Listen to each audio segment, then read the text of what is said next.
इस वैदिक प्रज्ञा व्याख्यान माला में उपस्थित वंदनीय मातृशक्ति धर्म प्रेमी सज्जनों, सभी को मेरा सादर नमन।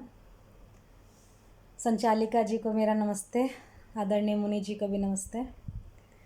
बहुत ही सुंदर भजन अभी हमने माता जी से सुना। कमला माता जी और केडी माता जी बहुत मधुर भजन सुनाती हैं और आनंद आ जाता है सभी भजन सुनकर। केडी माता जी ने एक पंक्ति सुनाई अपने भजन में कि कैसा गुण है मेरे अंदर ऐसा कि प्रभु तू मुझे इतना प्यार करता है, इतना तू मुझे भाता है, मतलब मैं तुझे इतना भाता हूँ, कोई तो ऐसा गुण होगा।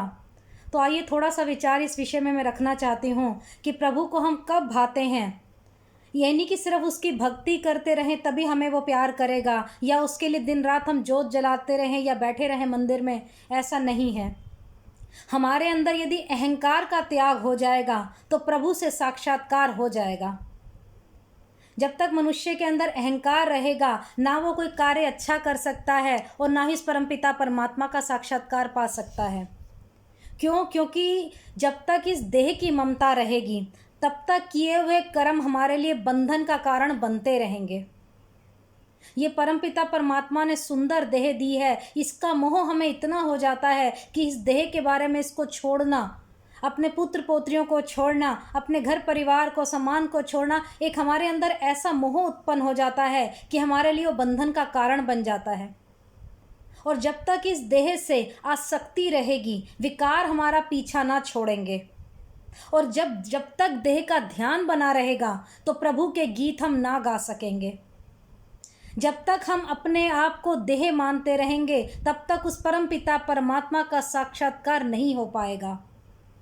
अपने हृदय पूर्वक श्रद्धा से, ज्ञान से और परमात्मा का सहारा लेकर प्रभु से प्रार्थना करो कि हे दया के सागर, मुझे बल दे, मुझे साहस दे, मैं तेरे द्वार पर आया हूँ, तेरे पास अक्षय भंडार है, मैं इस देह की ममता को छोड़ना चाहता हूँ। शरीर को केवल मैं साधन बनाना चाहता हूँ, साध्य नहीं बनाना चाहता। और इसलिए कहा जाता है कि हम खाने के लिए जीना नहीं चाहते, जीने के लिए खाना चाहते हैं। बस ज्यों की जो ये स्थिति हमारे जीवन में होती चली जाएगी, हमारे जीवन में विवेक प्रवेश करता जाएगा, वैराग्य आना आरंभ हो जाएगा, और यही विवेक और वैराग्य शमशान वैराग्य नहीं होगा। बड़ा ही सुंदर लेखक इस बारे में लिख रहा है कि अपने जीवन में अहंकार का त्याग करो, तभी प्रभु का साक्षात्कार होगा। कई बार कुछ घटनाएं हमारे शमशान वैराग्य की स्थिति में हमें ले आती हैं, क्योंकि कई बार घर में कोई मृत्यु हो जाए, और मृत्यु भी किसी अत्यधिक प्रिय की, या व्यापार में आपकी कोई बहुत बड़ी हानि हो जाए, या आपका कोई अपमान हो जाए या अपक्षय हो जाए। कई बार ऐसा जीवन में ऐसी परिस्थितियां आ जाती हैं जिससे बहुत क्षणिक वैराग्य हो जाता है, इसे शमशान वैराग्य कहते हैं। अरे वास्तविक वैराग्य तो वह हुआ, किसको हुआ? जब व्यक्ति की लौ परमपिता परमात्मा से जुड़ती है, वही वैराग्य हुआ। आज हम बैठ जाते हैं सत्संग करने, परंतु ध्यान हमारा हमारे घर की तरफ है। बैठ जाते हैं मंदिर में जाकर पूजा करने, परंतु हमारा ध्यान हमारे व्यापार में है। हमारी लौ उस परमपिता परमात्मा से नहीं जुड़ती। वैराग्य हुआ था शंकराचार्य जी को, छोटी ही आयु में संन्यास लेने की ठान लेते हैं। वैराग्य हुआ सिद्धार्थ को, कुमार सिद्धार्थ को, और वो बुद्ध बन गया। वैराग्य हुआ मूल शंकर जी को, जो स्वामी दयानंद के नाम से पूरे विश्व में आर्य समाज की स्थापना करके संसार को एक निर्माण की दिशा दे गया, पवित्र निर्माण की। और कहते हैं सारी संपत्ति को त्याग कर वैराग्य हुआ मुंशी राम जी को, जिन्होंने अपना सारा कुछ ध्यान कर गुरुकुल में दान करके प्राचीन गुरुकुलीय प्रणाली को पुनर्जीवित किया। यही है सच्चा वैराग्य, मानव को उच्च स्थिति प्राप्त करा देता है।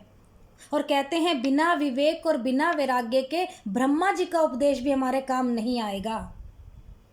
तो विवेक और वैराग्य होते ही हमारे जीवन में ज्ञान की ज्योति जल उठेगी, शरीर की ममता टूटने लगेगी, शरीर की ममता से मोह भंग होने लगेगा, सारे के सारे संबंध हमारे ढीले हो जाएंगे।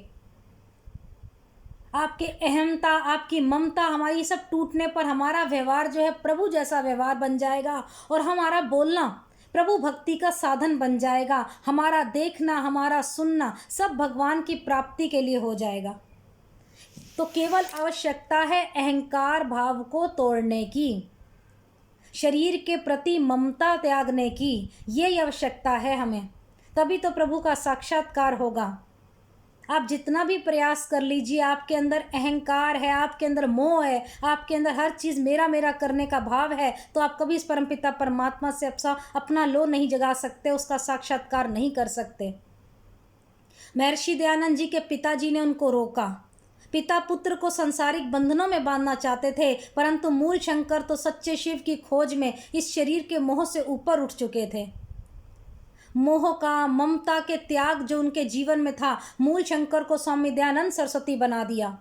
और उन्होंने विचार किया कि परिवार को, सगे संबंधियों को, मित्रगण को, इनकी ममता को संसार के बंधन में मैं जकड़ता चला जाऊंगा, इनको छोड़कर मैं क्यों ना सच्ची खोज में निकलूं। बहन की मृत्यु उन्होंने देखी, वैराग्यवान उनको बना दिया। चाचा की मृत्यु ने उन्हें पूर्ण रूप से वैराग्यवान बना दिया, और परिणाम ये हुआ कि सच्चे शिव की खोज में उस महामानव ने अपने मोह के त्याग को ख़त्म करके ज्ञान की कैंची से सारे बंधनों को काट दिया। तो प्रभु के मार्ग में, आत्म साक्षात्कार के मार्ग में दुनिया के किसी भी व्यक्ति को आड़े उन्होंने नहीं आने दिया। उनके अंदर चेतना को उन्होंने सहारा बना लिया, अपने अंदर की आत्मा को, अपने अंदर आत्मा को पढ़ना शुरू किया।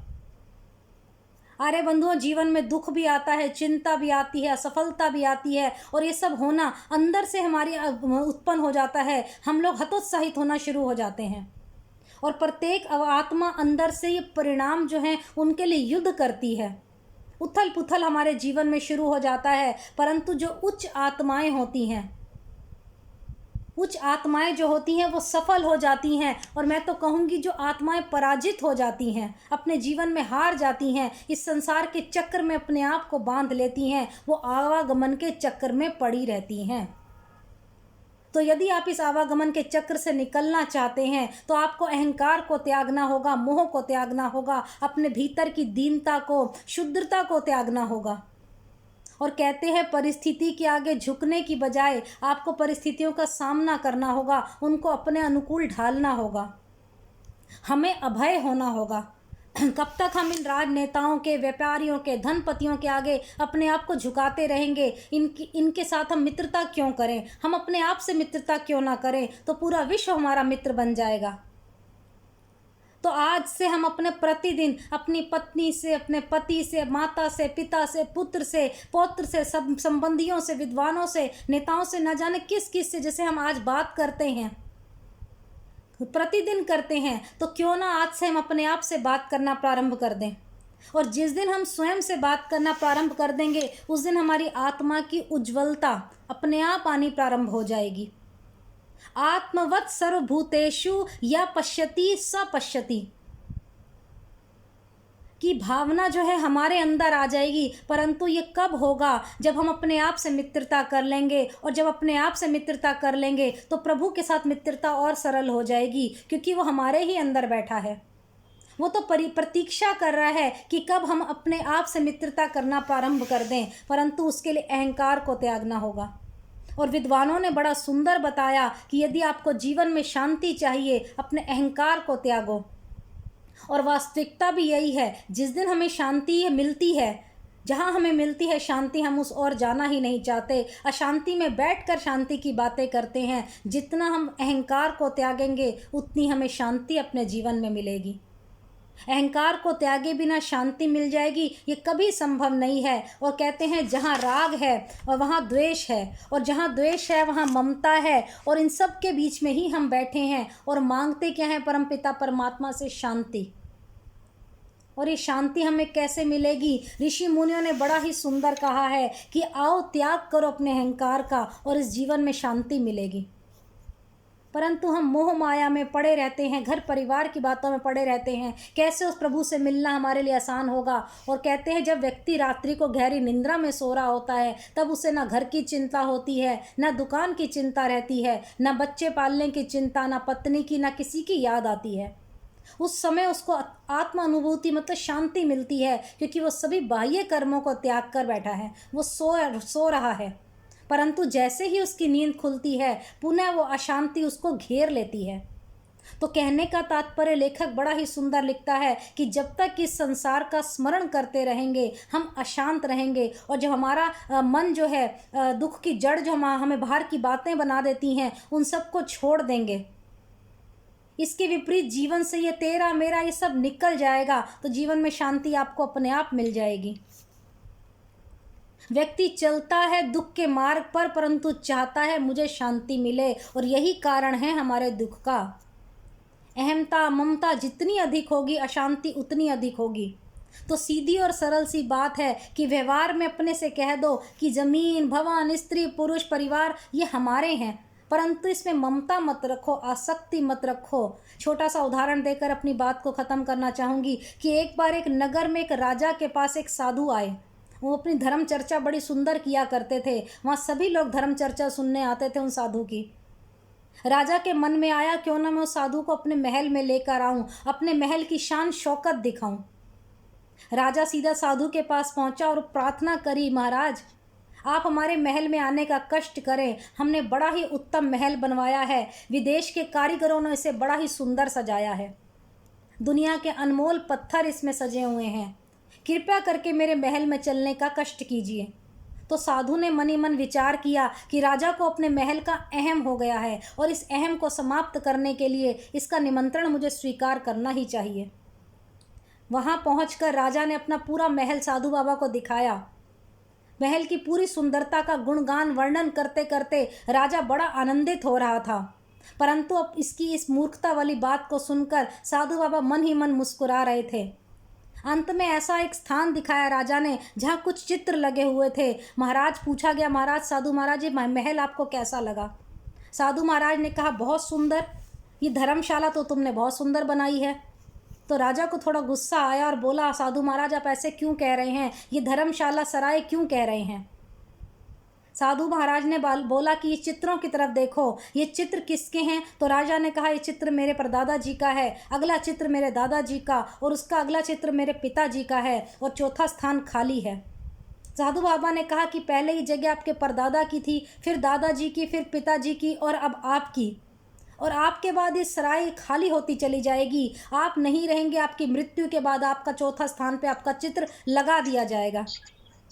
राजन धर्मशाला भी ऐसी होती है, लोग कुछ दिन के लिए रहते हैं फिर इसको छोड़कर चले जाते हैं। पहले आपके परदादा दादा पिताजी इस प्रकार सभी सराय में रहकर चले गए, आपके जाने के पश्चात आपके पौत्र भी सराय में रहेंगे और चले जाएंगे, तो और क्या। इस बात को सुनकर राजा का अहम टूट गया, उसे वास्तविकता का ज्ञान हो गया। व्यक्ति वस्तु पदार्थ हमें जो मिलते हैं हम उसका सदुपयोग करें, उस पर अधिकार ना जमाएं। इस बात का पक्का विचार कर लीजिए कि ये संसार, ये शरीर, ये सब वस्तुएं हमें कुछ समय के लिए मिली हैं, कुछ समय प्रयोग करने के लिए मिली हैं, इसलिए उस पर अपने रोब ना जमाएं, उस पर आसक्ति ना रखें। जैसे एक व्यक्ति गाड़ी पे की टिकट लेता है, जहाँ गंतव्य स्थान आता है उसको उतरना पड़ता है, उसके बाद उस गाड़ी को वो छोड़ देता है, उसका उपयोग कर लेता है, लेकिन उससे मोह नहीं करता। इसी प्रकार कहते हैं कि संसार की किसी भी वस्तु से आपको मोह नहीं करना, उसका सदुपयोग करिए, परंतु सीमित समय के लिए। अपना अधिकार आपने नहीं जमाना। और अंत में कहूँगी कि ये जो हमारा शरीर है वस्तुओं से सुख लेना चाहता है, परंतु मानव शरीर और सुख सामग्री तथा भोग के लिए नहीं बना हुआ, ये तो दूसरों को सुख देने के लिए, दूसरों की सेवा के लिए हमें जीवन मिला हुआ है। और यदि हम सुख की कामना छोड़ देंगे तो हमारे अंदर की शांति, हमारे अंदर का आनंद हमें प्राप्त नहीं होगा। इसलिए कहा जाता है कि मेरा नहीं है इदना ममा की हम भावना मन में रखें, दूसरों को सुख देना प्रारंभ कर दें, हमारे अंदर अच्छी भावनाएं आ जाएं, तो उस परमपिता परमात्मा का आत्म साक्षात्कार हो जाएगा। इसके लिए आपको अहम को त्यागना होगा। और इस संदेश के बाद मैं ये कहना चाहूँगी कि परमपिता परमात्मा से प्रार्थना करूँगी कि परमपिता परमात्मा हमारे अंदर से इस अहम भाव को दूर कर दे और सभी का कल्याण करे। अपने अंदर आत्म ये अहम को त्याग दीजिए, उस प्रभु का साक्षात्कार हो जाएगा। इसलिए 2 पंक्ति कहकर वाणी को विराम देती हूँ। ये पंक्तियाँ बड़ी ही सुंदर मुझे लगती हैं। हो मुझ में क्या मेरा, सब तेरा ही तेरा, मुझ में क्या मेरा, सब तेरा ही तेरा, तेरा तुझको सौंप दिया तो क्या लागे मेरा, मुझ में क्या मेरा, सब तेरा ही तेरा। मेरी हर कोशिश को तू ही सफल बनाता है, अंधियारे दुर्गम पथ पर भी साथ निभाता है। जीवन के दुश्वार समय को, जीवन के दुश्वार समय को तूने ही है फेरा। मुझ में क्या मेरा, सब तेरा ही तेरा। हाँ, मुझ में क्या मेरा, सब तेरा ही तेरा। तेरा तुझको सौंप दिया तो क्या लागे मेरा। मुझ में क्या मेरा, सब तेरा ही तेरा। तू दाता तू सब कुछ मेरा, तू ही पालनहारा। तुझको ही गाते गाते ये जीवन बीते सारा। मन मंदिर में मैं बस चाहूँ, अरे मन मंदिर में मैं बस चाहूँ, तेरा ही हो डेरा। मुझ में क्या मेरा, सब तेरा ही तेरा। मुझ में क्या मेरा, सब तेरा ही तेरा।